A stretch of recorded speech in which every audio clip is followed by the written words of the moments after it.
Hello, sut ydych chi?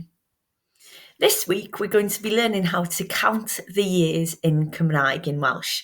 Cyfri, Fesul, Blwyddyn. Counting the years. The first thing you need to be made aware of is that the word blwyddyn, year, in Welsh, is a enw benywaidd.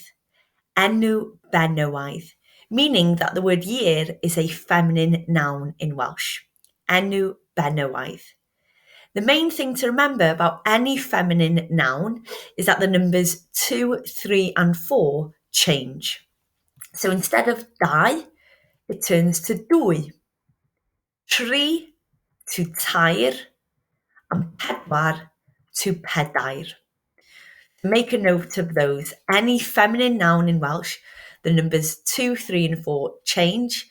Dwy, tair a pedair. Also with the years, some mutations occur, y treigladau. Un flwyddyn. Un flwyddyn. You'll notice that the B in blwyddyn has treiglad meddal, has softly mutated to flwyddyn.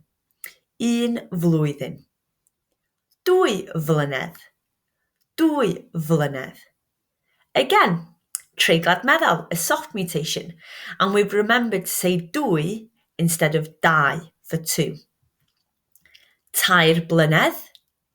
Tair Blynedd. Again, tair instead of tri. And this time the word blynedd hasn't mutated. It's in its original form. Blynedd. Pedair Blynedd. Pedair Blynedd. Pedair instead of pedwar. And again, blynedd stays in its same form. Pum Mlynedd. Pum Mlynedd. Pimp has been, the last P has been removed, and the mlynedd is nasally mutated, treiglad trwynol. Mlynedd instead of blynedd. Pum Mlynedd. Chwe Blynedd. Chwech, the CH at the end has been dropped, and the B is in its original form. Chwe Blynedd. Saith Mlynedd. Wyth Mlynedd. Naw Mlynedd. Deg Mlynedd. So from saith to deg, from 7 to 10, a nasal mutation has occurred, treiglad trwynol. The B has mutated to an M. Now you might be thinking how you're going to learn all those different mutations and when they occur. And I found this silly little, it's not a rhyme really, but little hack to help you remember. So think of fish fingers and baked beans. Fish fingers, baked beans. Beans. Okay, so the letters correspond to the mutation as you can see. Fish fingers, baked beans. Beans.